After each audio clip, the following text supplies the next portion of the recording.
Yeah.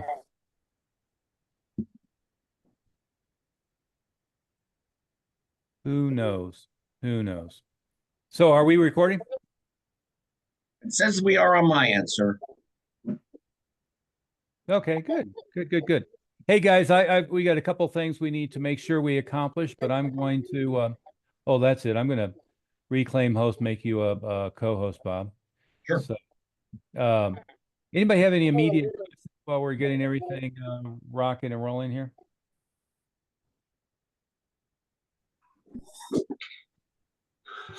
No? No questions? Well, okay. Let's get going here. Um, the I am going to sound like a nagging on repeat here, but let me point out that in almost all areas, back to school is a lot quicker than you may think it is, and it's coming up quickly. And what we need to do is we need to get to massive focus and follow up on having all these back to school opportunities going on. The one that isn't replicable again during the year are these back to school orientation days or back to school day, whatever the school or district may call them. And it's again something I talked about it yet last week. I've mentioned it on all the different levels of meetings that I've done in the last week or two. But it is something that, you know, if you don't get on it, you miss out. And I posted to um, the group. I posted to the group a recording from a few years ago with Jan Lappin about what they were had happening in Florida. And I forget the numbers, but somewhere around 300 appointments they had made in a week, more or less, at that one. And I mentioned the story of one of the schools I did here. It was a charter school. We got 85 appointments in 2 hours. And I believe last year, Jan schools got in the range of 550 appointments. Um, and that was for two schools, to be fair, but mostly for one location. So it is a highly, highly productive way uh, to fill your school up quickly for back to school. And um, so, does anybody have any questions about that? Does it make sense what it is and how it works, or do you have some open-ended questions?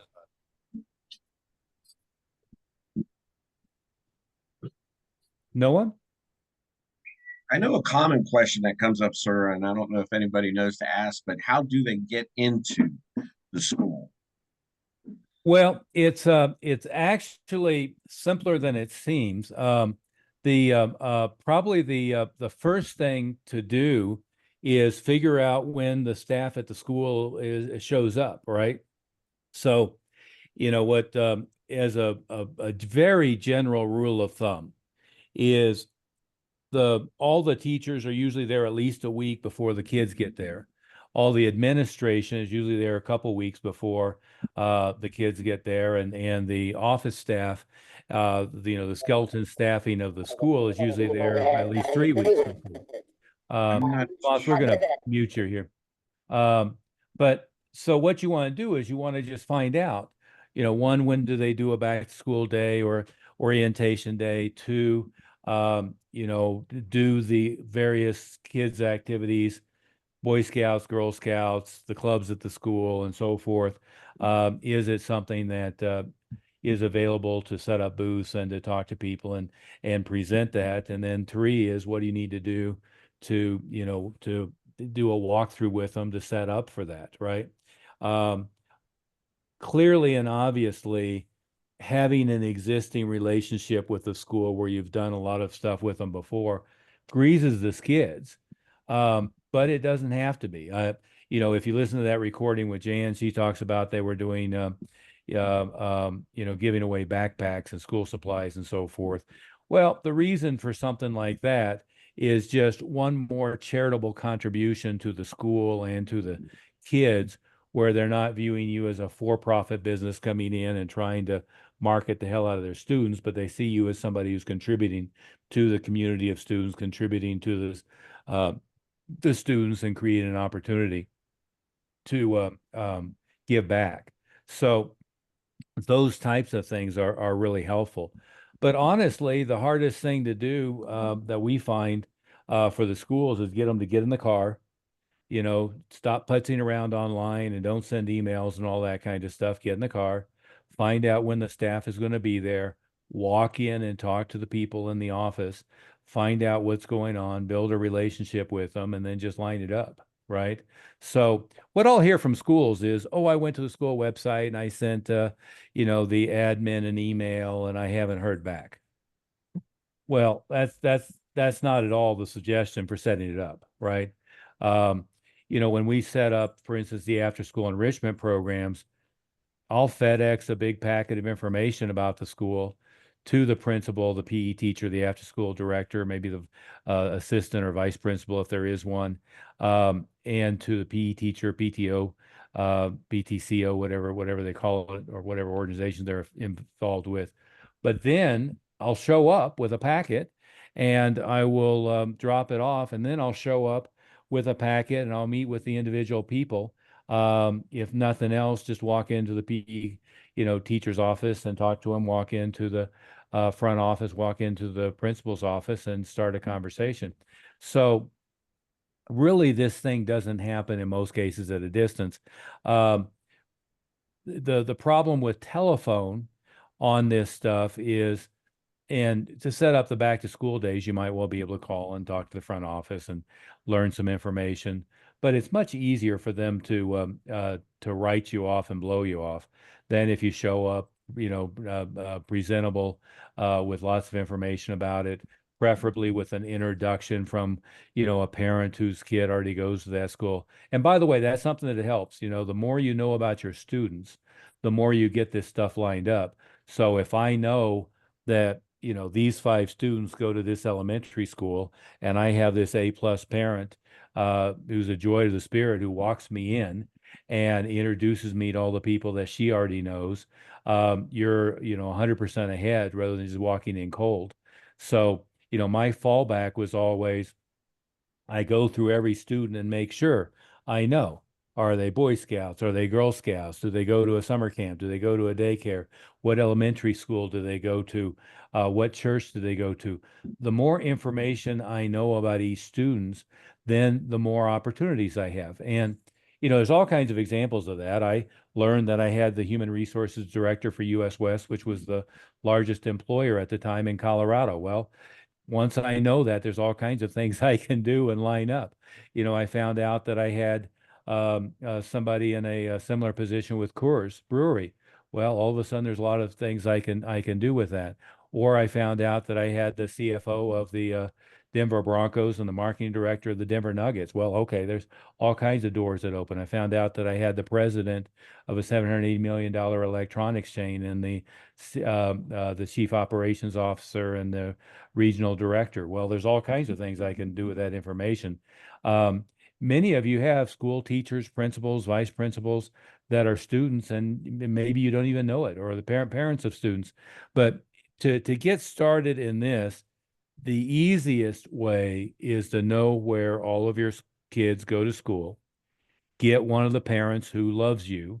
And by the way, make sure that there's somebody who's pleasant. If you don't want to have the mom who they're all ducking for cover when she walks in. You want the ones that they're happy to see.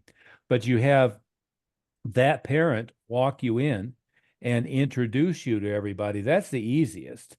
And if you have an elementary school in your area that you don't have, any students from, or if you have somebody who's a pain in the ass, then you could just walk in on your own.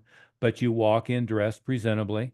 My rule of thumb always was, I didn't wear a suit and tie because that looked too much like I'm walking in as a salesperson, but I walked in like the most professional of their parents would walk into the school, short of that. And I walked in dressed really nicely, and I walked in with a packet of information about the school, mostly laden with parent testimonials and feedback and character development lessons and all that kind of stuff. And then what I did is I just walked through what we're doing for the community outreach and what we're doing with the kids in the area and so forth. And then, the martial arts piece was the least important piece of it. Well, the most important piece of it was here's all, we're working with X number of hundreds, hopefully hundreds of kids in the area. Here's feedback from the parents on what the impact of the thing is. And by the way, as you go with this, the more you create or develop letters from PE teachers, letters from principals, letters from other educators, that stuff is nice to have. I'm not suggesting you need it to get started. What you do need to get started is you need to walk in the door and have a conversation with them, right? And then the easiest way is to find the excited parent who loves you, whose kid goes to that school, and have them walk you in the door to get it set up. And by the way, whether it's setting up a PE teacher for the day, an after-school enrichment program, or these back-to-school orientation days, that's the easiest way to get your foot in the door, right? And what a lot of these things that we do are, they can be considered fundraisers or they raise money for the school and so forth. I don't ever walk into the school with the approach of here's how we can raise money or here's how we can get people to pay and give it back. I always walk in of here's all the kids that we're working with from the school and here's feedback from the parents and Mrs. Jones already gave you some feedback from about what we're doing. But one of the things we'd like to do is just have an opportunity to meet the parents and present for the kids, what the opportunity is. We're not going to try to sell anything here or anything. And in fact, if you want to take Jan's approach of you're doing, school supplies and, and gifting them to the kids who need them or whatever you want to do on that end, that's fine. But what I have never done with the schools, although I'd be willing to do it if I needed to. I've never paid for a booth. I've never been, I've never paid to rent the gym. What I'm always doing is I'm there as the term oftentimes is partner in education. I'm there as an educator, helping educators reach out and support for the kids things that they need to be more effective students and to help the teachers have a better attention and better focus from the kids. That's always been the approach I've taken, and it works like a charm. Bob, does that answer that question? Yes, Good. sir. Good. So, Tomas, did you have a question? I see your hand moving. You're muted. Unmute yourself. No, it doesn't.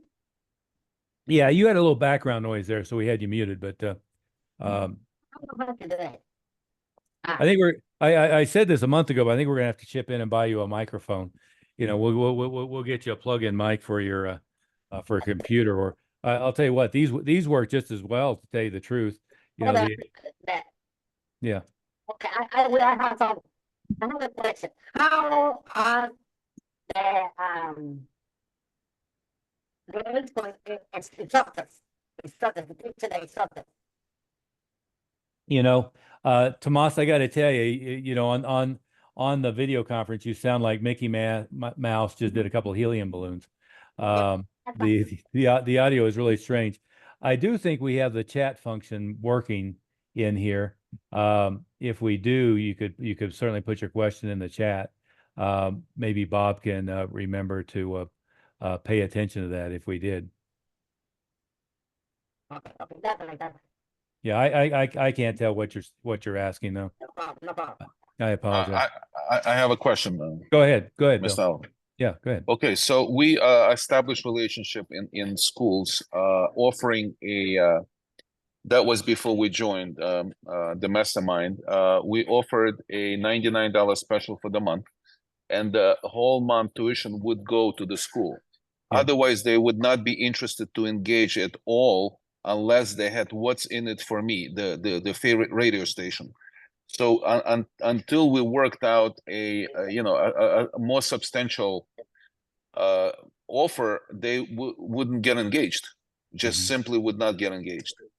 So now we changed the whole cycle, with 2 weeks free. How do we approach with the most substantial offer for the school to say, hey, that makes sense for us to engage in this? So I Well, wanted to ask you. the thing that you already did is fine. You'll hear and by the way, for everybody's reference, that's an old Zig Ziglar reference. And I'm not sure he created it, but it's the WIIFM. What's in it for me? Is one of Zig Ziglar's go-to stories. And from the standpoint of any sales conversation, if you're talking about their needs, their opportunities, their advantage, you're in good shape. Anytime you're talking about yourself, which certainly includes your bio, your resume, how great you are, all the different things that especially martial artists are bad about, it falls on deaf ears, right? So that's the WIIFM, the old Zig Ziglar line. The Zig Ziglar gig that I keep posting in the Facebook group is the pump handle. He used to travel around with this pump head, and he'd do the pump handle, and it's a story about you gotta Did you really. have an opportunity to work with Zig Ziglar personally, or just you've known of him, obviously? I had all of his material basically memorized, as did anybody who worked with me. I had the big $7,000 see at the top, audio cassettes, videos, workbooks. We would make the staff go through the program at least once or twice a year. The CEO at the Top program is what it was called. Um, June Rhee worked with him personally, as well as with Tony Robbins. I met him, but I didn't ever, other than being a student from a little bit of afar, I didn't know him. I Right. do know a lot of people who did know him, right? Kind of like Tony Robbins. I mean, Tony Robbins at one time was dating Ernie Reyes Jr. His daughter was dating not Tony, but his daughter was dating Ernie Reyes Jr. He got his black belt from June Rhee. You'll see pictures of Tony's black belt test, and Ernie Sr. is there, and June Rhee is there. I wasn't there, but I knew Tony a little bit better than Zig. But we were raised on Zig, and all of my staff, first thing they got was see at the top of the book, and then they got force fed. We would give them the full set of audio cassettes at the time. We would do the video, which I think they were 30-minute lessons, if I remember, or maybe a little longer. We would do a 30-minute lesson every staff meeting once a week, and then we would, or at least on the Monday meetings, and then we would give them the workbook and force them to work through the workbook, and then we had a written test for CU at the top, as well as I forget the name of the book, his big thick sales book. We had the written test on that. We would cycle through that at least once a year as well. So the Tom Hopkins sales book and Zig Ziglar's. Tom's is How to Master the Art of Selling. Zig's was, I don't know, How to Sell Anybody to Anything or something, laced with stories of selling pots and pans door to door and so forth. But go back to the question is, what you're talking about, I call the Children's Hospital flyer, because that's who we were using to raise funds for here in Denver. The Kovars used their local teen center when I got them to do it in Sacramento. But what you're talking about is there's an external charitable organization to you, which could be that elementary school, it could be that high school, it could be a local, well-respected charity, or it could be something like St. Jude's. What my rule of thumb on that is I was giving the school or the charity 100% of the money. Same thing that you're saying there. We had started it was $47, and 100% of the money would either go to Children's Hospital or it would go to, the host organization. On something like that, Bill, here's one pitfall is if I approach a school and I say, I have a great fundraiser for you. Well, here's what my son's elementary school did. And I've heard schools around the country get this pushback as they say, because, all of these schools had gone so far that parents were pissed off and sick of it, right? the kids were selling chocolate bars, and then at Christmas they were selling, Christmas wrap, and then all of this different crap was going through.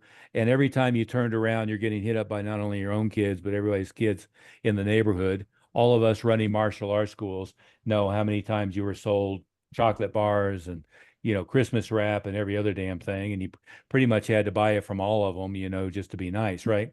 So a lot of the Right. schools ended up with so much pushback. The line that Chase's my son's school used was, "We do one and only fundraiser a year." Now, it was a complete lie and it was horseshit, but it was the line they wanted to be able to use to keep the parents from being mad, because it wasn't the only fundraiser they did for the year, because they also had after school programs in the school. And I know they were getting a percentage of that. They also had a book sale set up in the library where not only they were encouraging people to buy the teacher's list for the classroom, but I know that Houghton Mifflin or whoever the publisher was giving them a percentage of the sales. So I knew that it was like a bold-faced lie. But what it was is, once a year they did a fun run, and the kids would get sponsorship for the fun run. And now the kids would be out with sponsorship forms. So it was the only time the kids ran around begging for money from people. So Right. where I'm going with that is, if I approach the PTA or I approach the principal and I say, "I have a great fundraiser for you," what people get blowback sometimes, they say, "Well, we've already got our fundraiser lined up for this year, or we've already got our 2 fundraisers lined up for this year. I'll make a note of that. Maybe we can do it next year." Right? On the other hand, if I approach them and say, "What we do is we do character development, discipline, respect for teachers, respect for parents. It has a ripple effect through the school. What we like to do is a 6 week after school, a 6 lesson after school program. Or what we like to do is offer a month of lessons," or whichever one you're approaching at the time.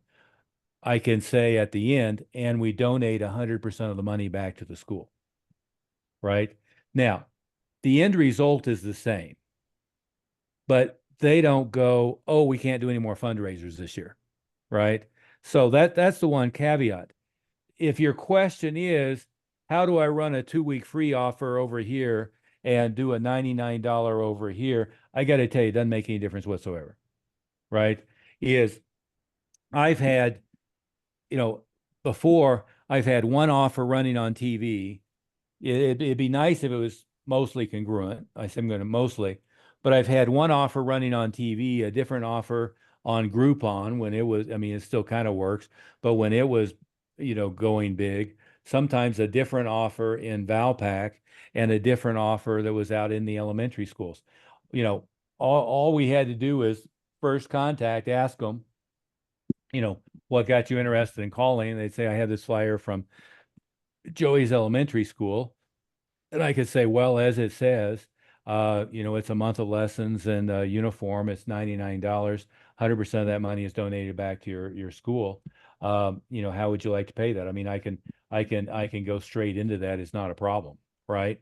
So, But I apologize. I wanted just to clarify, because we run the two weeks free offer, after which we sign them up for down payment of $249 and $249 per month. How do we merge that specific offer into the school itself?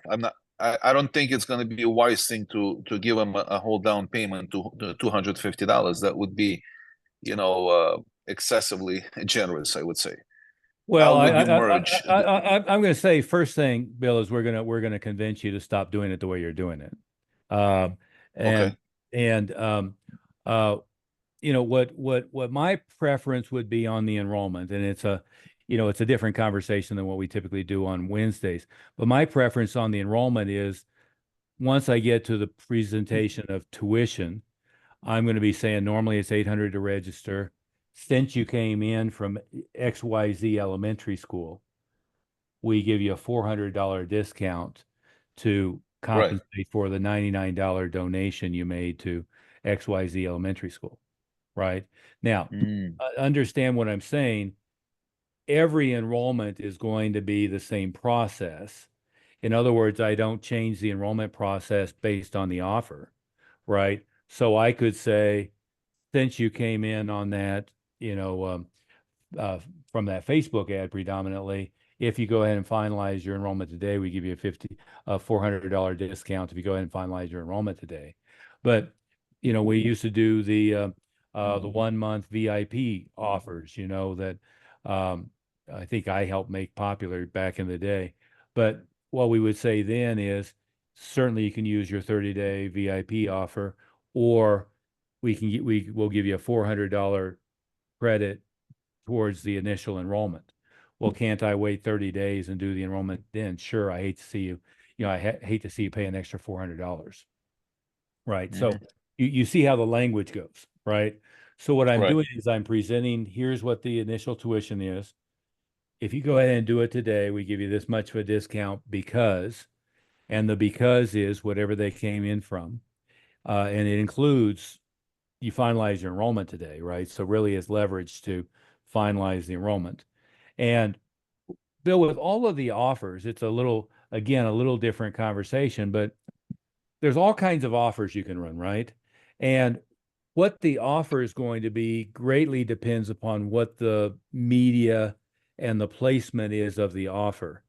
So if I'm out doing, if Domino's is putting flyers on boxes because it's a charitable activity, something like the $99 or $47 or, something in between, where the money is going to the charity and they're putting it out because they're a for-profit business and they're helping you with the charity, for instance, McDonald's with the Ronald McDonald House, or they're an elementary school, which is a nonprofit, and the money is going to them, is that type of thing, a little longer timeline with a little bit more money so that money really is going to the charity, but the money isn't so much that it discourages people from responding, is what you use, right? So when Groupon was cranking at max, the things that were working were usually like a 1 month or a 2 month offer, some version of 8 lessons, 16 lessons, 10 lessons, 20 lessons,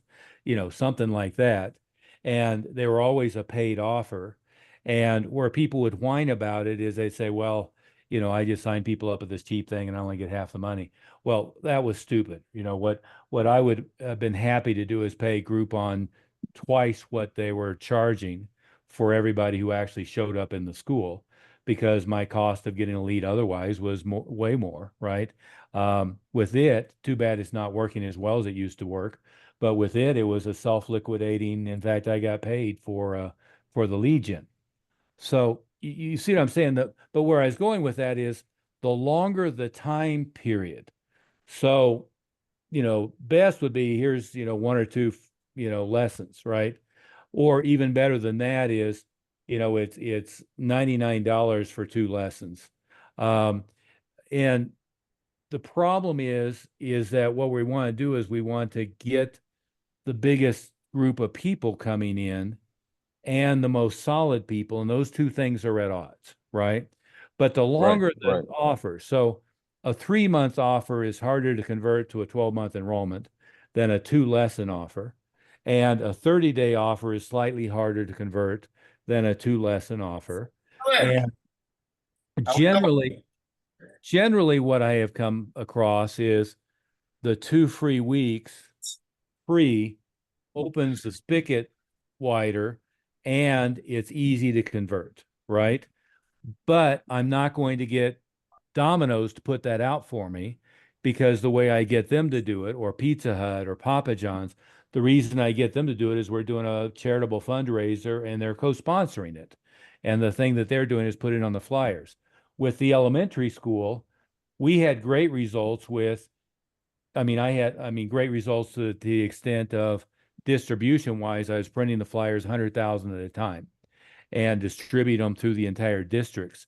We had great results with, it was for Children's Hospital, wasn't going to them, but it was a well-respected charity that basically every educator in the metro area had positive things to say about them. So it worked great that way. And I've also done it where 100% of the money goes to Boy Scouts, Girl Scouts, the Cancer Society, the Diabetes Society, in McDonald's case, the Ronald McDonald House, Burger King, it used to be a literacy program with Chick-fil-A. They do the what do they call it? Boys' homes, orphan charity. But whatever their pet charity is, including if it's themselves, all of that works great if you can get, lots of distribution. Right. Would I be able to include like, let's say we're gonna say 2 free weeks for all the students. Once they come in, I give them 50% off, the $700 or $800. Can I just tell them every sign up I get, I will give them, like, let's say $100 per student? And they offer two free weeks, because if I say it's gonna be a uniform and a free month for $99, or not a free month, and a month of training plus the uniform for $99, I'm gonna have arguments once I offer this, my regular way of offering 50% of the initial investment plus the month. So What arguments are you going to have? Because people are expecting to get that free month with a uniform. No. Okay. So, we've done thousands of these, Bill, with no problem. Right. So if they came in from, we were doing $47, 5 weeks in the uniform for years, and they come in with that, they would pay the $47 on the phone, or they would pay the $47 when they walked into school before anything else happened. And then they would do the first lesson.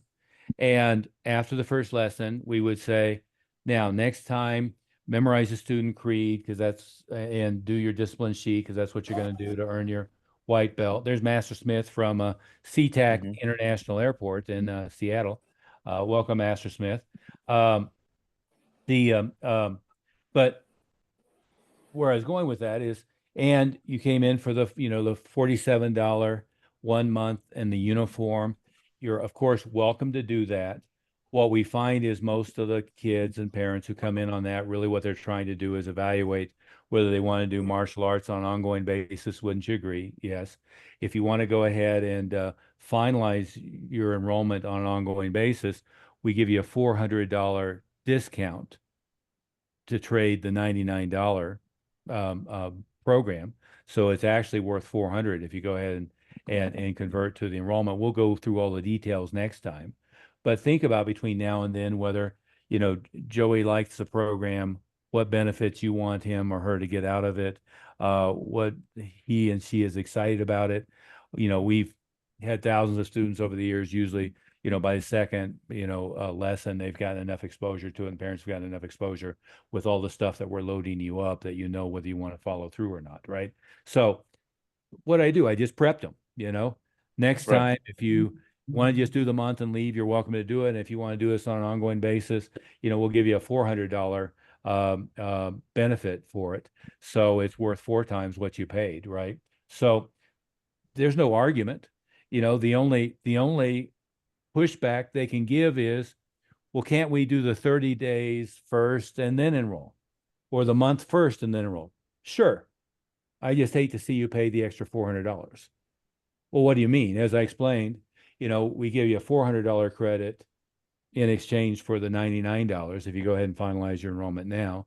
If you wait till the end of the month, you wouldn't get the $400 credit. Absolutely. Yeah. There's no argument. I mean, it's, you do or you don't want to do it. And it gives leverage to finalize. Now, if the additional pushback is, well, we're just not sure. I mean, we want to see him do a month of lessons first. We use what we call the gold belt guarantee. I can say, well, how many lessons do you think he's going to need before you're really sure that he's going to, stick with this and follow through with this? And, usually they say 4 or 5, or they say a month, or, whatever. I pull out our ID card and I say, well, this is 16 lessons until he gets his gold belt. Why don't we do this? Why don't we go ahead and get him started?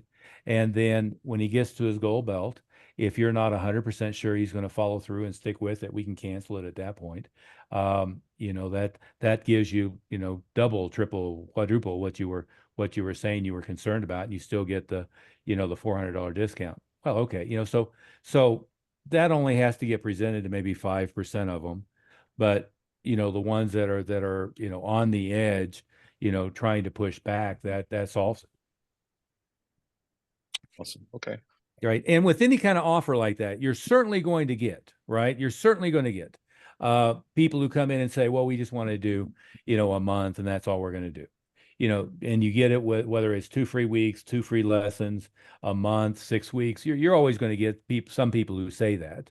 And the purpose of the $400 discount, if you do it today, is to not have people procrastinate who really do want to do it, right? It's just as a closing tool. But, you know, and the ones who say, we just want to do the month and that's it, some of them you'll convert. Most of them you won't. The mistake is let people come in for a month and try to hit them at the end, right? The Yeah. most effective time to close them is when they're ready, and usually they're ready first, second, or third lesson.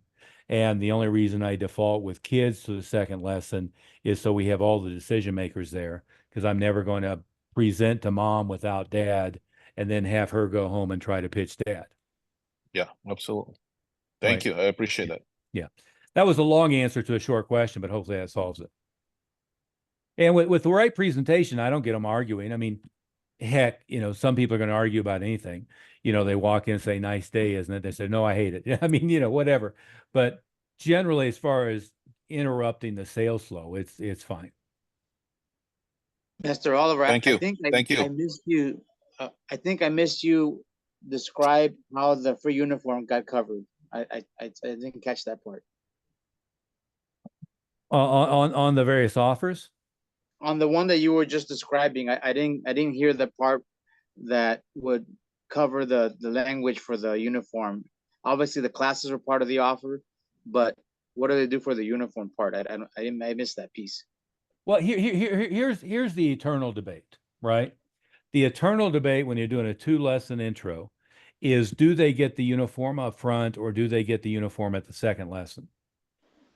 Typically, what we're doing is we're doing a semi-private class for the first lesson, meaning only people there for the first time are in the class. And then they're coming back for a beginner class next time, being careful that they don't get lost in the shuffle. In other words, I have enough staff there and I have enough personal attention that they're not going to feel like just thrown in, you know, over their head. But the debate is, do they get the uniform at the second lesson? When you do it that way, what you're doing is using it as one more tool to make sure they show up for the second lesson and to improve your ratios there. Or do you just give it to them on the way in the door? My default typically is, if it's a free offer with uniform, I'm going to give it to them at the second lesson. So if I did a booth and it was a prize wheel and you want a free uniform, or if it's a, you know, the offer is 2 free weeks and a uniform, I'm going to give it to them at the second lesson because it's, you know, it's something for them to be excited about. They're going to get it before they go into the group class. So they're not going to be out there in jeans or a t-shirt or something like that. They're going to look like they're part of the group. And everybody in that first lesson was in street clothes anyway. If it was, you're paying $99 and it includes the uniform, typically I'll give them that on the way in the door, right? So, and then I'm using the presentation we just talked about in order to prep them to flip them into the normal enrollment. Oh, I see. So you're covering cost off those $99. Is that how you're doing it? Oh, the cost of the uniform? Well, yeah, just the overall items that you would typically account for. Because I thought that was going into the school, was going back to the school. It is. And if in that case, $47, $99, $97, whatever, as a charitable donation, I'm not taking cost out on our side for anything. So I all that's coming out of our pocket. If it's and there's no exception to that. I mean, I used to do these after school programs where, you know, we would take a portion of it for the cost of stuff, but it just muddled it. It made it complicated. And it raises questions. So, Bill, back to your statement of make a deal with the school that I give you X amount per person who enrolls in the school. One, it makes it complicated. Two is it gives them an opportunity to, have suspicion that you're not really, because if you get you get 2 enrollments and they think you had 7, they think you're stealing from them. It gives them all these different reasons. I want to They make it, just ask for all the financials. How much you charging a month? How much are you charging down payment? They want the whole balance sheet in front of them before they make a deal. who does? You know, the Who- the who- schools, I the have, schools. I have dealt with hundreds of schools and never done any of that stuff. Well, I've never, Well- I mean, I know you're in, New York New and York is a Brooklyn. different breed here. But, You know, but, it's but I've never had that. And in fact, if I'm going in like your $99 thing, I can say our normal tuition is $397 a month. The uniforms normally sell for retail $50. We're going to provide all of the lessons, other supplies, the uniform, which is the most expensive, supply. All of that's coming out of our pocket, and we're going to do it for the $99. You keep 100%. In fact, I prefer they pay you and you give us the registration information, right? So, and again, years ago I had it set up as we had a 501c3, the money came to us and we paid it back to them. I don't even like doing that anymore. Do you have a payment link on your website? Let's add this as something. They can pay you directly. They can, before it was they all write a check, but they turn it on in the front office, they write a check to you, you give us the registration forms, you keep the money, right? That's, when we did the $47 for Children's Hospital, it was you write the check to Children's Hospital. We would literally give them a stack of checks and just give us the, registration information. On the after school programs, they pay you, you give us the registration information, you keep 100% of the money. I don't want to touch any of it. we actually set up on our website. We set up a payment, Mhm. a special code when they have to enter. What is this coupon code? Yeah. So when they PS 174, they enter, the coupon code, and they're able to register for $99. We developed that. But does the as a money go to easier- you? Does the money go to you or does it go to them? So the money goes to us, but we give it back to them. That's why they didn't go for it. That's part of why you're getting into all those conversations, right? If I had it be, how do people pay for other fees or other things that you collect? Oh, well, we have a payment portal on the website. Great. Can you just add this to that? We'll send them to that payment portal. And once we get the verification that they paid, we get the registration information, right? I don't want to have their credit card. I don't want to have their credit card information. I don't want any of the money to come to us. I want it to all go to them. You don't have to administer anything nowadays. If you're, most of them have some link they put up on the website that people pay for them online. Great. Just, set up the code for the $99 thing. And let's set up a mechanism so that we get the registration information minus the credit card stuff, and you get the payment directly. See, to some extent, that's why I think you get into the negotiation. I mean, you can argue that, Philadelphia, New York is a low trust area. No, they happen to ask for the information. I don't get into irrelevant conversation of the, how much it costs. They just ask for the whole spiel. They say, how much are you charging? What do you charge a month? What do you charge as a down payment, if any? Register the whole thing. I have to put it in front of it. I don't get into that conversation. They just ask for it. Bill, maybe it's that particular school.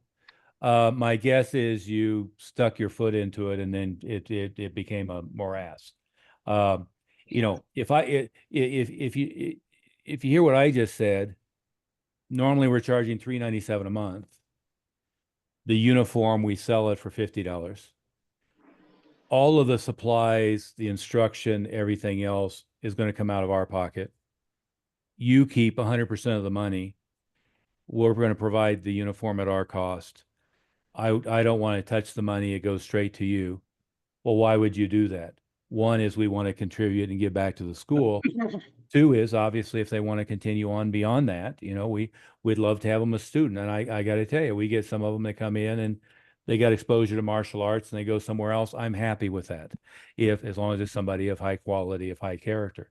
The other thing, by the way, without getting bogged down, the other thing I always did in the packet is in Colorado, you have the CBI, Colorado Bureau of Investigation. I did the CBI background check on all of our staff. I included Right. it in the package. I did a certificate of additional insured with our insurance company. I included that in the package, and I got introduced to the school, hopefully through an excited mom or dad who loved what we were doing, and they would walk me in and introduce me. But Bill, you're getting into again, I've had our staff screw this stuff up where I send them in and all of a sudden we're getting paperwork to rent the gym and all this stuff. It's like, no, that's not what we're doing.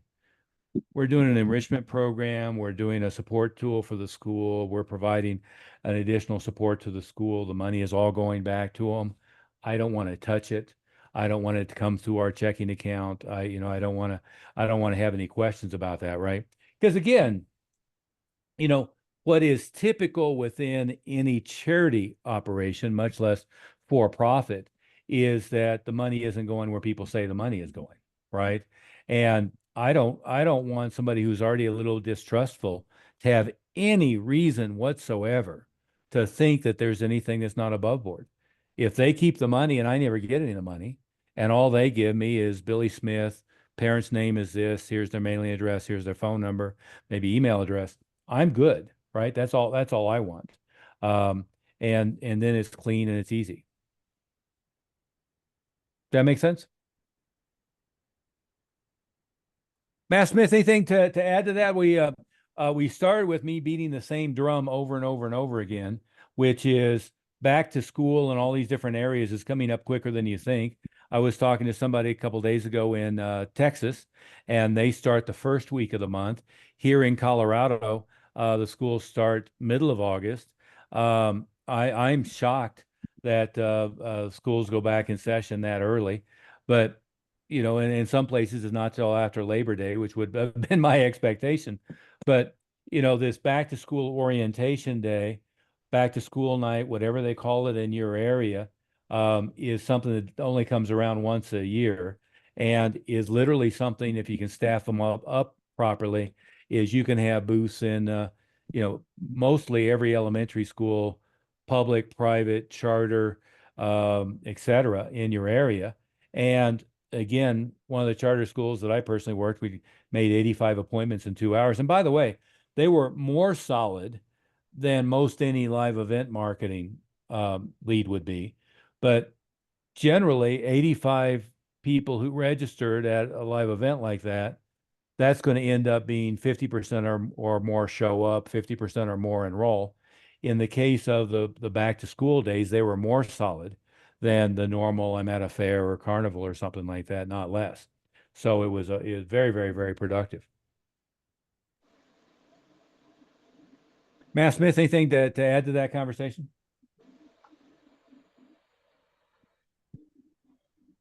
No, I think he covered it pretty good, but it's pretty noisy here at the airport. So Yeah. Yeah, just as a recommendation for everything, these things are unbelievably good at noise canceling and getting rid of background noise. The Apple iPod Pros. I'm always shocked. This very expensive microphone I'm using is good at it too. But when I've been out in Starbucks and so forth, it used to be I was spending a fortune trying to find headphones and microphones.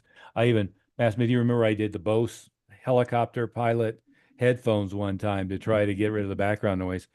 These things now are better than all of that stuff for loud environments. Any questions on this so far, or Bob, anything that I haven't hit thoroughly? No, I think that was a big help for everybody on there. And as a reminder too, I've also had some questions on the recordings. We are putting these recordings of the Wednesday meetings up in the Facebook group. So if anybody's looking to retrieve a replay, that's where you can find these Wednesday meetings. Yeah, or anybody who misses one live. We try to put it in there within what would you say, Bob? 72 hours, 2 or 3 days. Okay. When possible, maybe even the same day sometimes.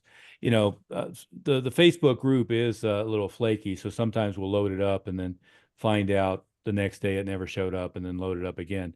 But we try to have it up there pretty quickly, and that's the best place to find it.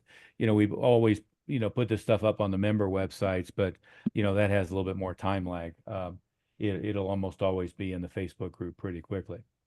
And Mr. Okay. Oliver, I Go ahead. got on late, I know, but I was just double checking if you covered, I know your book came out today that goes right along with these guys and what they're doing. That would be a real asset for them to be able to follow along with it. So I didn't know if you covered how for them to get it. Well, thank you for that. No, I did not. I did not. Here is, guys. Here is the new book. Like you said, it publishes today. One of the things I think that came out really well in it is through Amazon, everything is printed in color. And so, Jeff, you've looked through it, but it has a very substantial description of the various follow-up systems. What I think is most useful is whether you're talking about something like Facebook advertising, which I just flipped past, or you're talking about live event marketing, that's actual, snapshot in time of the different schools and what their cost per lead is, what their total ad cost was, and so forth. And then all of this stuff has, like, there's elementary school programs, but in almost all cases, it has the individual school's description of, here's how many kids we got, here's how many enrollments, here's how many leads, here's what it costs, whatever it might be. I talked about the older after school program stuff. Here's maybe the first one that I did, which was, we did, I think this was in conjunction with Project Concern International, but we did, in this case, it was a 16-page newsprint flyer that went out. I think a 250,000 copies went out. Matt Smith, I think that was the first time I made the mistake of renting a U-Haul and showing up at the newspaper office, not realizing how many damn pallets of crap I was picking up. We also did that one time for the tournament and thought we were actually going to mail them in-house, which, now I use a mail house, have them printed and shipped there directly, and never touch this crap. Here's one of the flyers that we were printing at 100,000 at a clip, and has a picture of the Children's Hospital shirt that I embroidered for all the staff. So they'd actually walk into the school wearing our logo and Children's Hospital logo, asking them to participate in the charitable fundraiser. But the thing that came out really well is all of the actual photos of the different events, but a description, in most cases anyway, of how many leads or how many enrollments, how many appointments they got. The favor I might ask, because you guys all have access to this already digitally, it's in the Facebook group, but the favor I would ask is if you would go on to Amazon today and buy a physical copy. You'll get it in a couple of days. And physical copy is better than digital anyway, in the way it's printed.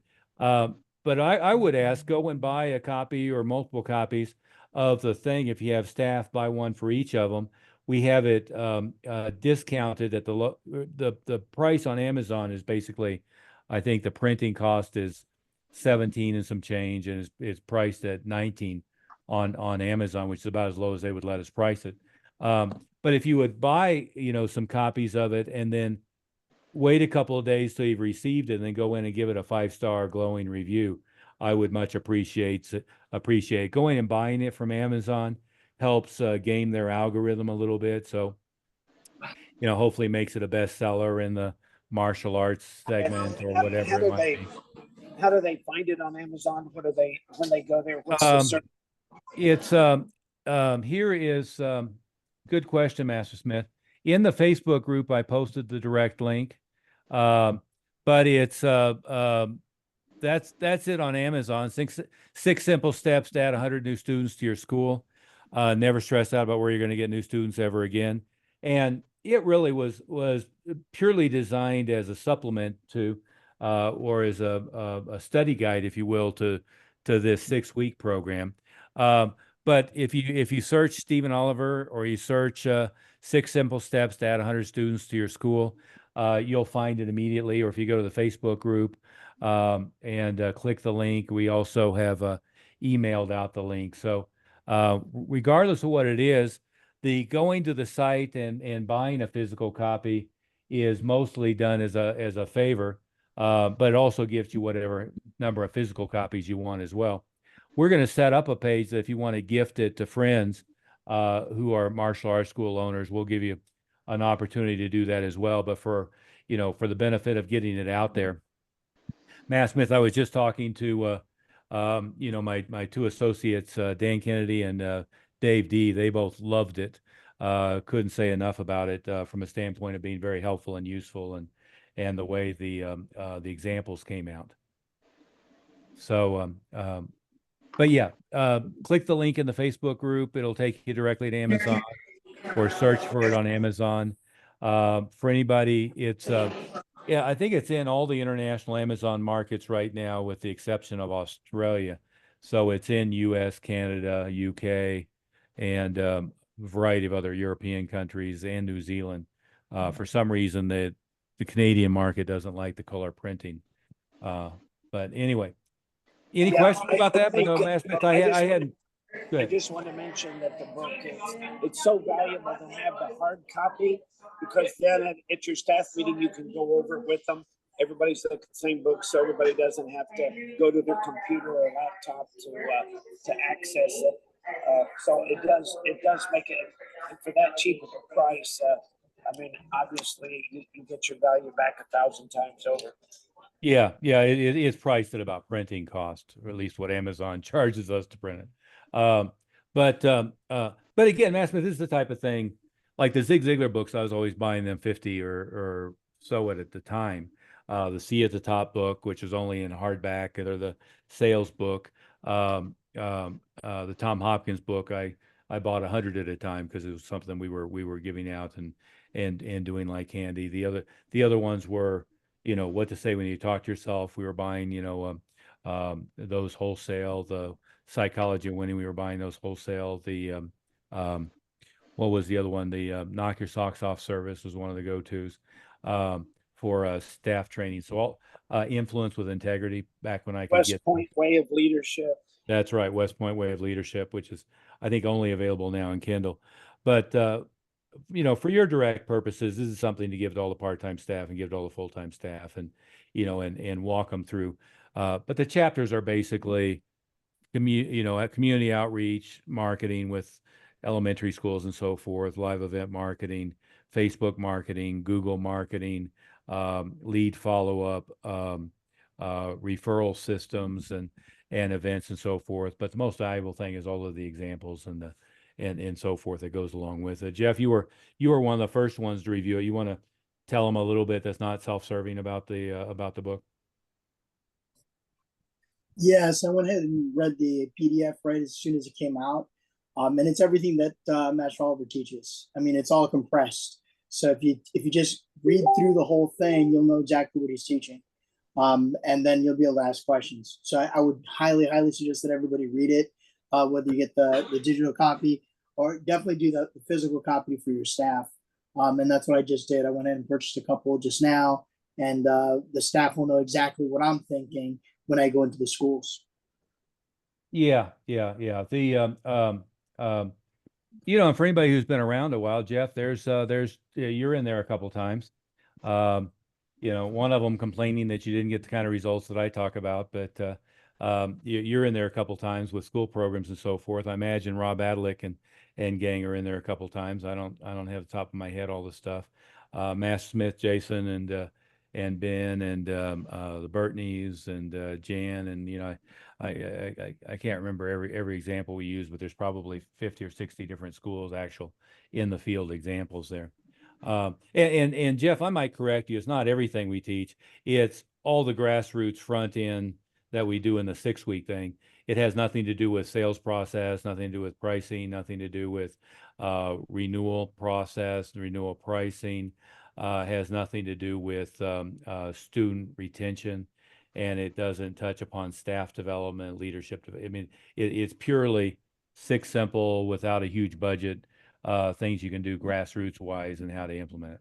So Well, absolutely it. That's absolutely it. It's all grassroots marketing. Everything that they go over in this particular program right here that you guys are in right now, there you it's go. everything. And it's all outlined so you guys can read it. I would go over it a couple of times. That way you guys can ask questions. I mean, that's the best thing to do in this. And the reason I keep coming to this is it's just a reminder. Everything is a reminder. Yeah, and you guys already have a free digital copy. It's in the Facebook group, but one as a favor, and two, just because it's a much more usable format. Again, Matt Smith, there was a conversation I was having with Dan Kennedy about digital versus physical. Is you don't study things on Kindle really. I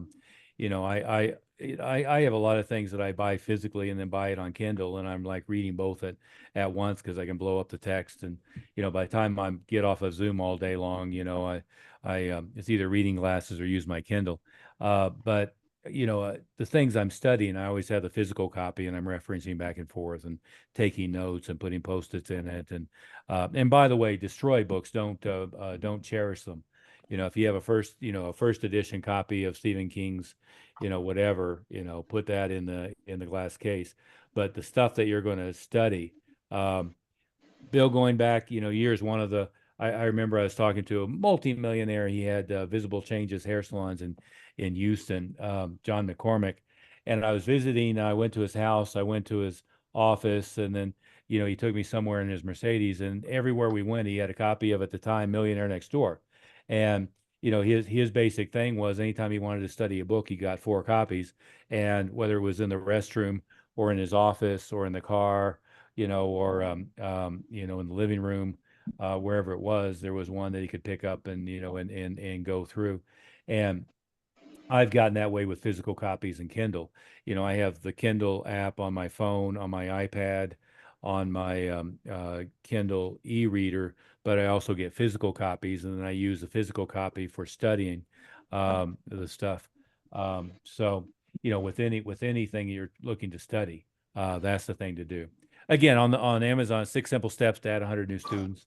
Master Oliver, can I ask you? I know you said you had Jeff when it in there when it wasn't working, but do you have him in there when he got it working?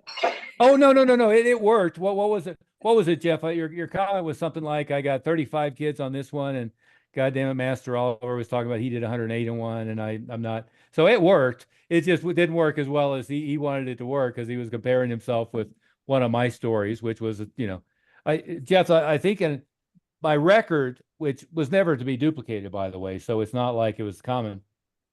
My record was 168 kids signed up for one after school program. That's the one that I converted 78 of them to enrollments. So it was better than a third. It was, maybe 40%. And I did it with only 2 part-timers at the school, because I had 4 full-timers. Turned out he was dating her and he was dating her. So I fired 2 of them and the other 2 quit. So it was at the same time I had the record after school numbers. I had nothing but part-time staff. Matt Smith, you'll appreciate this, was Ron and Nick French. And I ended up doing 78 enrollments by myself with no support team. The story of 38 in one day, that was at the end of a run where I had done already 420 or 30 enrollments from purely after school programs. And Don Southerton was working for me at the time, and one of his black belts was Joey So. And so we had brought Joey out from New York, and he was working for me as a full-time instructor. So he was teaching intros on the floor while I'm pulling people in the office and closing them. And basically I let him pee in a cup and had, threw a couple of power bars at him over 8 hours. And I was doing back-to-back enrollment conference while we had this continuous intro running on the floor. So that was a record. It wasn't the norm. The norm was 18 to 20% of however many kids they had in the elementary school. So if they had 300 kids, more or less, it was going to be 60 kids in the program. If it kind of fell on its face, maybe it had 45 or 50 kids in the program. The one that I was talking about, they had 720 kids in the school. And they had so many kids, they had a year-round curriculum where they would rotate on and off for 3 weeks at a time. and we promoted it to the ones that were off at the time and on. And that one ended up literally with 168 kids. We literally could not fit them all in the gymnasium. I had to add 2 days, split them up, and then, do the old LaValle thing of half of them sit down at any one time. So he used to have it where he had 4 groups of people and only one was actually doing the form or whatever, and the other 3 were all around the wall doing something that didn't require much room in order to have space on the floor. Anyway, so let me summarize, and Chris, go back to your question. Bill, go back to your question. Things that you can do with elementary schools. And again, this is not adult market conversations, the kid market. But anytime I explain something that works in the kids market, there is an adult market version of it, right? So, but in the kids market, back to school days, orientation days, whatever they call it, usually happens within a few days of school going back in session, sometimes after, usually before. And they run a thing and you put up a booth and they'll have the Boy Scouts and the Girl Scouts and the soccer club and whatever else that particular school does. And the parents come in and they can look at activities their child may or may not be interested in. My son's high school, we showed up for their back to school day and they had booths everywhere where they had everything from the chess club to the BIPOC club and everything in between. And, they'd have the kids go and look at all of the booths and decide what activities they wanted to do for the school year, including the soccer team and the football team and the baseball team and all of that kind of stuff. And that, that was a high school. The elementary schools and the middle schools do something similar. So that's one thing you can do. The second thing you can do is what I call PE teacher for the day, which is going in and some people butchered the idea with school talks, which was, kind of got passed around by Barry Vanover. But when he did it, he missed the thing that got it to work. And, and by the way, this was developed, I'll give credit where it's due. Greg Silva and I were working back and forth. We were good friends, and back in the 80s, we were batting this thing back and forth. And I had an in with all the elementary schools, and he kind of figured out if you went and taught them a class rather than doing like a demo or something, it worked better. And then I kind of figured out that if we could get permission slips ahead of time, we had something we could follow up on. And so it ended up being go and teach all the PE classes rather than Mrs. Smith's 3rd grade class, get permission slips ahead of time. And the numbers on that, if there's 500 kids in the school, we would get more or less 80% of them would complete the permission slips. Over the years, people started getting more and more annoyed about getting a phone call at dinner. And so we added a line on it that said, all the kids who participate in our program will receive, if they want, 2 free weeks of lessons and a free uniform. If you'd like to be contacted to schedule a time to take advantage of that, check yes. And so now the ones that checked yes are the ones we called. The ones who didn't check yes, we would mail them. Maybe we would email them, but we wouldn't initiate a phone call. And it was the initiating a phone call that you'd have somebody complain to the principal and would make the relationship rocky, right? So that's number 2 is PE teacher for the day. Then I evolved it from there and said, why don't we do PE teacher for the day to promote an after-school enrichment program? Steve LaValle and I were working on that. He was going through the PTO and he would get, 300 kids in the school. He'd maybe get 15 or 20 of them to sign up for a 6-week, once-a-week program. And that seemed pretty good. But then I figured out that if you did it twice a week for 3 weeks rather than once a week for 6 weeks, the conversion was better. And then I figured out that, well, why not, instead of just passing out flyers to promote it, why don't we do my PE teacher for the day to promote the after school enrichment program? And it went from 5 to 7% of the school signing up to 20% of the school signing up, right? And then over the years, we evolved it with, well, the big problem with it is we don't have the parents engaged. How do we get the parents engaged? So one of my staff members, Scott Ramser, kind of came up with the idea of, why don't we do, go home, clean your room, thank you, I love you, do it the first time assignments that the parents have to sign off on. And if they do the assignments at home, they're going to get a stripe on their belt or some other reward. So we added in all of the enrichment assignments. And so in addition to teaching them a class and teaching them all the kind of stuff. There was now something that went home to the kids. And I think I went, well, we want the teachers to be on our side too. So we came up with some lessons that were respect the teachers would have to sign off on. So the idea was for the parents to love us and the kids to love us. And then what we started doing is we'd do the graduation at the end at the school. So they'd all come into the school, and now we would be able to schedule an appointment. And Jeff, that's where the 38 enrollments in one day was. Graduation was on Thursday and Friday, and we scheduled them for Saturday and Monday and Tuesday to come back in. And that Saturday was just packed to the point I canceled all the classes and, brought in all of our volunteers to help out and everything else. But what we then started doing is the graduation was all the parents bragging on all the stuff their kids had accomplished for the program. So it became social proof. But then ultimately, I was so worn out by doing so many enrollments in 1 or 2 days. Mostly what I recognized, I'm okay to be worn out, but that the ratios were weak. And as far as duplicatability, I could still get a 40 or 50% conversion doing that. Most of my staff could not. So what we then shifted to, as soon as the registration form came in, we would reach out to them and schedule their first appointment to pick up the uniform. And then when they came down to take a class and pick up the uniform, we treated that like a first intro. So now we started enrolling people in before the after-school enrichment program started or during the after-school enrichment program. And frankly, by the time the graduation came around, most of them were already enrolled already, right? So that was the evolution. But that's 3 things that you can do that are very productive. The 4th thing is, Bill, you mentioned the $99 thing.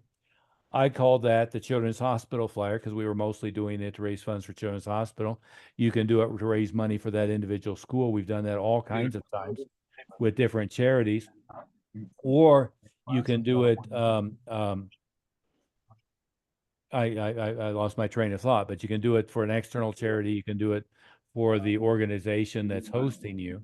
But it's passing out flyers and having them promote that you're doing something at your school that is 2 weeks, 3 weeks, 4 weeks. The sweet spot seems to be, we were doing this 30 years before Groupon existed, but the sweet spot seems to be something like what a Groupon offer is now, right? So something like a 4-week or a 6-week where it's a paid offer, including the uniform. The host organization gets 100% of the money. And if I can accomplish it, I want to touch none of it. I want them to get all of it. And I want it to go to them directly. And then that's something that it's not going to have as good as results as the after-school enrichment. It's not going to have as good a result as the PE teacher for the day. And it's not going to have as good a results as the enrichment program, but it's going to have good results because it costs you almost nothing. They're doing all the promotions, and you're going to be able to convert them just, again, like Groupon ended up being, where they're doing all the work to get them, and you're just, working to convert them once they come in your school. Jeff, did you have something to add to that?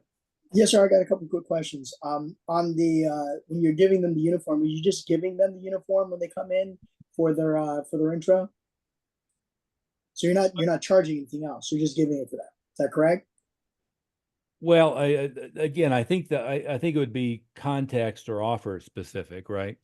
But for me, I just bought whatever the cheapest white uniform was that Century offered.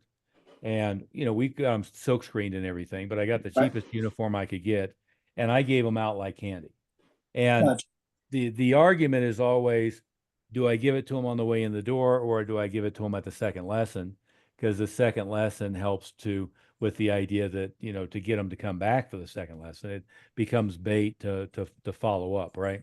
But no, I haven't for 20 years ever charged anybody for a uniform. Okay. So Right. that was the first question. Second question was for the parents that are checking off that they want more information, have you tested it with SMS as well?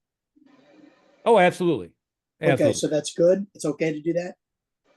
If they checked off that they want.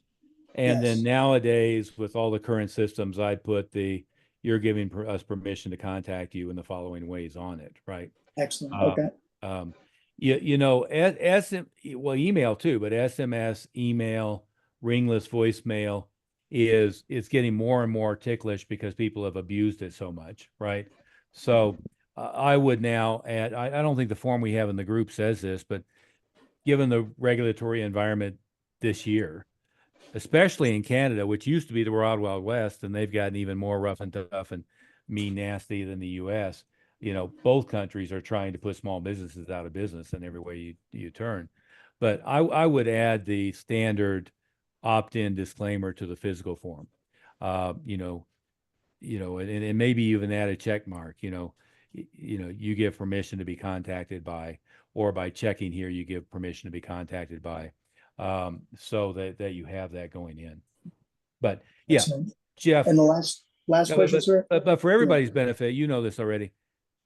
Text is always going to work better than email. Direct mail is going to work better than text or email, except that it doesn't have the immediacy, right? A ringless voicemail, in other words, a broadcast voicemail that's automated, I have found it less effective than a text, but a good supplement to a text and a direct mail outbound. And by the way, I posted, for everybody's benefit, the supplier that we're using. It's direct mail Mailbox Power, and it's in the Facebook group, and it gives you a way to automate automatic postcards. You know, we do one step that has a popcorn and a note card on the top. It'll let you do an 8-page all the way up to I think a 64-page brochure, and it's really damn inexpensive, meaning the data automatically gets fed to them. You don't touch it. It happens automatically in the background, and they just hit your credit card for it. But your other question, Jeff? The last question was, I ran the after school enrichment program with 2 weeks. Are you finding better results with 3 weeks? I had good results with 3 times a week for 2 weeks, or twice a week for 3 weeks as prime. Now, I've done it where we did every day for a week. That and the 2 weeks is harder because if you have a big turnout, it's a lot of effort to get hold of everybody. It's a lot of effort to get them in, and it's easy to get overwhelmed, right? The shorter the period of time and the higher participation rate, the more likely your ratios are to be sloppy, right? So 2 or 3 weeks, I think, is just as good for converting them to enrollments. But if I had the 168 kids, hell, we needed 2 months, not much less 3 weeks. We ended up pretty good ratios on it, but it was a lot of work to get the conversion on that. But again, that's the outlier. Done well, you're going to get about 20% of the elementary school. So 300 kids in the school, 60, 500 kids in the school is 100. 1,000 kids in the school would be 200, but there's not very many that are that big. Thank you, Oh, sir. and by the way, if you have one that big, just split it up. Do like K, first, second grade, and then do 4th, 5th, 6th grade, and have them be separate sections. So it'll force. Now, most of them will be the K to 3rd grade, but you can split it up so you break the groups up. I've done that where this month we did this group, next month we did this group.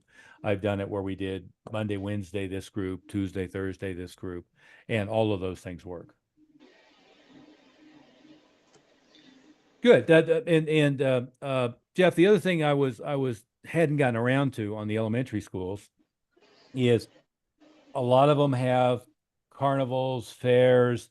They have Halloween things. They have fall harvest things. They have holiday events, things where it happens at night. The parents come down with the kids. Those are just like any other live event marketing. And sometimes, frankly, you find out about it because the PTO sends people around to try to get you to make donations. But what I want a booth in the event, and then I'm looking to make appointments and convert the kids from there.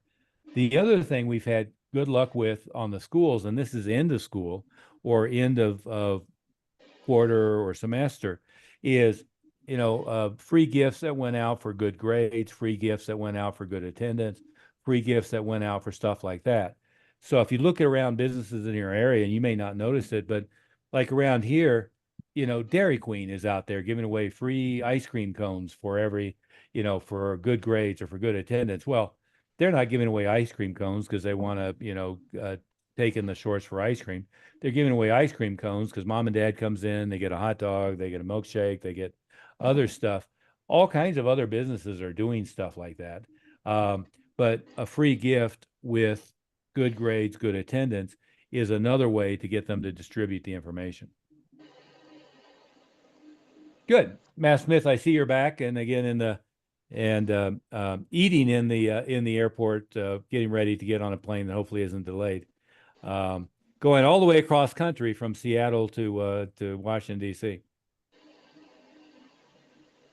Yeah, I don't get in until 9 o'clock tonight. Yeah. See, the nice thing about Denver is I almost never take a connecting flight. Hubs are good. That's not a connecting flight. That's nonstop. Oh, yeah. Well, you lose 2 hours. It's No, you a lose 3 hours. 6 hour You lose 3 hours. and a 6 hour flight. Yeah. All I can say is better you than me. Okay. Before we wrap up, Jeff, do you have some other questions? You're muted. Good, sir. Thank you very much. You're good? I had Okay. one, Go I had ahead. one question Go ahead, that popped Johnny. in mind real quick. Go ahead. I don't currently have a graphic designer. So regarding the flyer, is there a sample from last year or something that I can kind of repurpose? There's the a school? ton. There's a ton. There's editable content all the way through the Facebook group. There's Okay. also a print center, which we terminated the print on demand just because nobody was using it. But there's a print center where there's editable artwork, where anything that's on there, it should be downloadable in an editable format that you can use immediately. And by the way, if you don't know it, nowadays you can go to Fiverr and find somebody who can do anything you want for like, the name Fiverr is literally, everything for $5, but most of the stuff isn't $5. But Right. if you haven't ever used Fiverr, anything you need done, that if it's not something in your wheelhouse, just find somebody on Fiverr and they can do it. I mean, I've used them for anything from, turning pictures into the comic book art to proofing books and everything in between. Perfect. Okay, I'll take a look. Thank you. Yeah, there's other sources of that for more substantial stuff. There's Upwork and there's used to be Guru.com and a couple of others. I haven't used any of the others in a while, but for cheap and easy stuff, Fiverr, and usually you're going to end up with somebody in India or the Philippines who, will turn it around oftentimes in a couple of hours. Perfect. Yeah. Good. Anything else? Okay, 2 reminders. Matt Smith, thank you for the reminder on the book. If you don't mind, and it's in your best interest, it's at printing cost right now on Amazon. We're going to raise the price to something more reasonable after next couple of days. What we're trying to do is get as many sales today as possible. It just games the Amazon system. But if you can go in and buy some hard copies, anybody who's in the industry who needs some help, it's a good low threshold way for them to get something at cost. I think you'll find it extremely valuable. Number 2 is our next live member event is the first weekend in October. All of the information has been emailed out, texted out, but it's in the Facebook group, and it's in the member packet that goes out in the mail as well. On Thursday and Friday is going to be new members, quick start. And Thursday is here at my home in Evergreen. Friday is in the hotel because it overlaps with our mastery and leadership group, which are the more tenured schools. That would be Jeff, you would be in that group, and Rob Adlick and staff would be in that group, and Tomas, you'd be in that group now, and William Wong. And if I missed anybody, and Mark, you're in that group. And so if you're in the higher level group, you're always welcome to come on Thursday. But it's Friday and Saturday. Friday and Saturday will both be at the hotel, which is, I can see it from my office here, is right right there. And then Sunday are the $1 million schools and up. And so anybody who's in that $1 million and up range, William, you should be there by then, right? And you know, threshold's only 80,000 a month, so I'm guessing you'll be there. Jeff, you better, you know, get your ass in gear because what have you been doing? About 40 a month? Yeah. So we got to double that in the short term and get you into that group. And Yeah. and you're a you're an Annapolis grad, and you know, you've been around this long enough not to have any excuses whatsoever. And you know, my favorite page in the West Point Way of Leadership is yes sir, no sir, no excuses sir, I don't understand sir, as the only permissible responses. So we need a yes sir, you're going to be in the $1 million range here by fall. And remember, your teammate spoke on the RMC convention last night. Captain Hung Kao was a former Annapolis graduate there at the Naval Academy. Was one of my black belts, and so we've been cheering him on, running for Virginia Senate. That's right. That's right. He's running against Tim Kaine in Virginia. He was one of the speakers on stage last night, sharing the platform with one of my favorites, Vivek Ramaswamy, with Governor DeSantis from Florida, with Nikki Haley, among others. He was our host.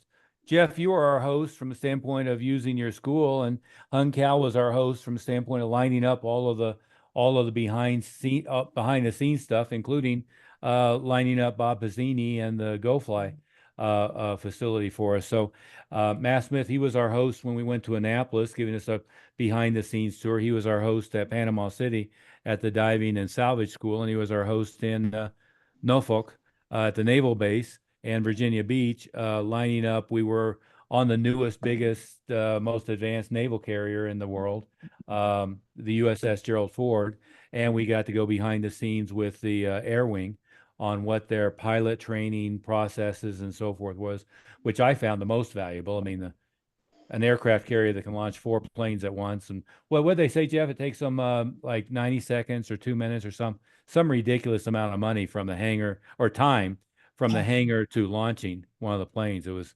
Yeah. Am I getting that in the right range? Yeah, that's about right, sir. Yeah, it's hard to believe that they can get it out of the hangar with, I think they said 78 aircraft in the hangar. Yeah.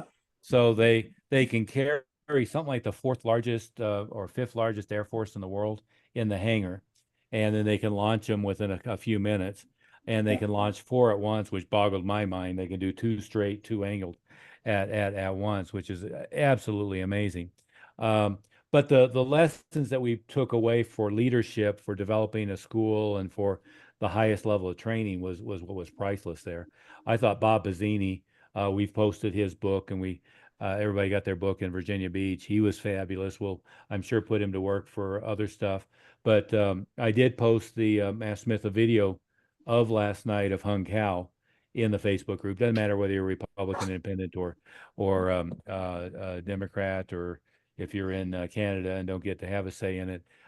His leadership training is unbelievable, and the content that he was providing is unbelievable. And Matt Smith, hopefully, thanks for posting that. I got to see it this morning.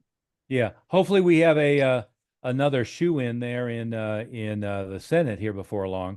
You know, back when you and June Rhee had all the politicians, it gave us all kinds of access to the Rayburn office building. Was that, am I getting that right? And to all kinds of behind the scenes opportunities. Yeah, that we trained at the Senate gym. Yeah, yeah. For something like 50 years, wasn't it? Well, I did it 25, so, and he had done it several years before and after. Yeah. So long time. I know when we well, obviously at Master Rhee's funeral, but you know, Jesse Jackson Sr., Jesse Jackson Jr., the former governor. Biden, I didn't know if you remember that, Master Oliver. It was Joe Biden was a student too. Yeah, he wasn't at the funeral, but Joe Biden was a student. H.W. Bush was a student, and Newt Gingrich was a student. The former Speaker of the House, name's escaping me right now, was a student, but he had, The Virginia governor, yeah, George Allen, coach of the Redskins, and a bunch of the Redskins, and I guess, did you mention Tony Robbins? yeah, Tony I mean- Robbins, Zig Ziglar, George Valente. I mean, Muhammad Ali, Bruce Lee, quite the celebrity grouping. But I mean, we're out of time, but we'll talk about that in developing PR and so forth.